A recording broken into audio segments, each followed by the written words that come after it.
Mark, tell me, what is your favourite rig, or the rig that you will take anywhere that you have 100% confidence in?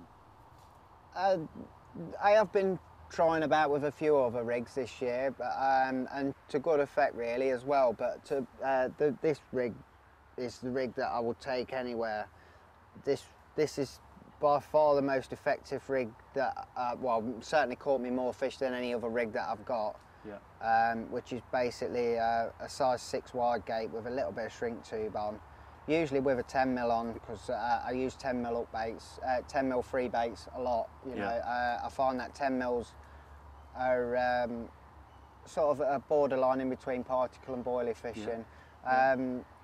Like somebody said earlier, you know, you're actually fishing on boilies. You tend to catch bigger fish, and I'm pretty certain of that. I ain't, you know, like I ain't guessing. I know that, you know, it's not coincidental that you do catch a hell of a lot of big fish on boilies. Yeah. They certainly know what a good food source is, and like particle fishing is more likely to catch you more 20s, and well, you will catch more fish on particle fishing. If you want to try and but single out. If you're sort of like doing a bit in between the two, you know, you sort of like still particle fishing, but you will catch the bigger fish on boilers. So 10mm fishing is sort of like in between both.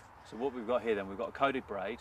Yeah, this is £25. I tend to use a £25 because it's a little bit stiffer. That stiffness, and you get that push away effect, because if you don't want it to land in an eep, you know, because if it lands in an eep, you know, obviously it's not gonna be sitting nice on the bottom.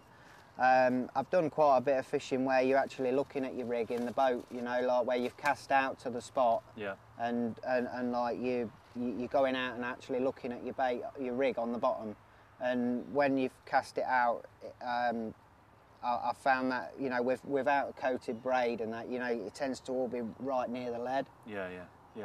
So like so you just use of that coated braid is definitely worth a go. The shot here, I take it that is just for the drop, just for the hook. So when it's in, that weights the eye of the hook down to make it turn and make the hook a little bit heavier for the anti-eject. Yeah, I mean, to be honest, I only tend to use as small a shot as I can get away with, so that it's critically balanced. I want my free bait, my up bait, to be every bit as light as what my free offerings are. Yeah. I mean, if I used a bottom bait, then that rig itself will be slightly heavier because of the weight of the hook and everything.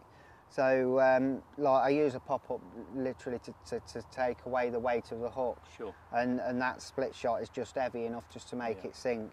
When that's sat on the bottom, it tends to be sat sort of like that. So from above, if you're looking at it from above, you can't see the hook. You can't see the hook, yeah. So to a big fish, I find that they will find it very hard to actually to notice that it is popped up and it does look like it's on the bottom. When you put it in the margins, it don't look overly like a pop-up, you know, because it's quite low to the floor. Yeah, I was going to say, you're not popping it up, but it's literally no. I mean, some people have the split shots right up here, so it's sort of popped up like a few inches. But to me, that looks a little bit too blatant. Yeah. It might work well in the spring, you know, but a lot of the fish that I fish for are usually quite pressured, you know. So like, you know, to try and disguise it a little bit, to look like your free offerings and to act like your free offerings can get you extra bites. And coming back up to your lead system, again, is there a preference to using a clip opposed to an inline? I use a clip because I want my lead to come off. I know you can use like inline leads and the clips come, and you know, to have them come off, but this how this sits, sort of, it'll sit over a slightly uneven bottom a little bit better. Yep. Like, say you've got you've got like a couple of inches to play with. So you know, say that sort of like fell into the silt or whatever, and that will still lay nice on the bottom. But if your inline lead dives in the silt, then you know, basically it's going to be coming up on itself. You know, sort of like that. I think the length of rigs is quite important. I mean, I tend to use them literally that length most of the time. You know, sort of around sort of 6 or 7 inches. Yeah.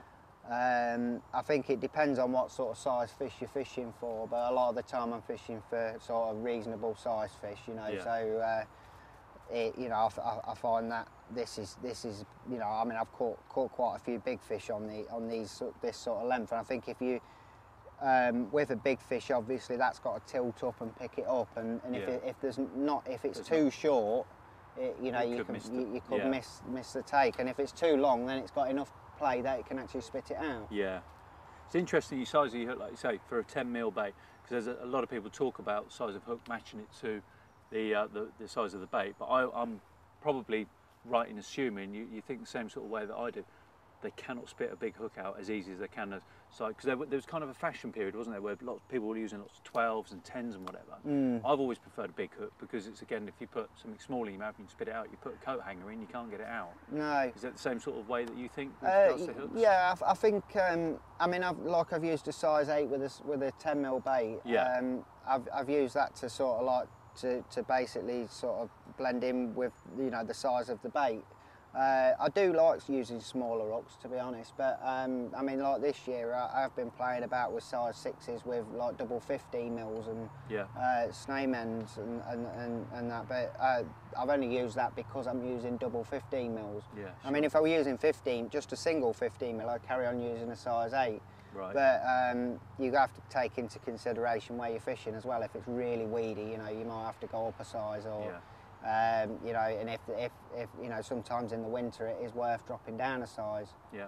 You know, I think sometimes that can get you an extra bite. Excellent. Thank you very much.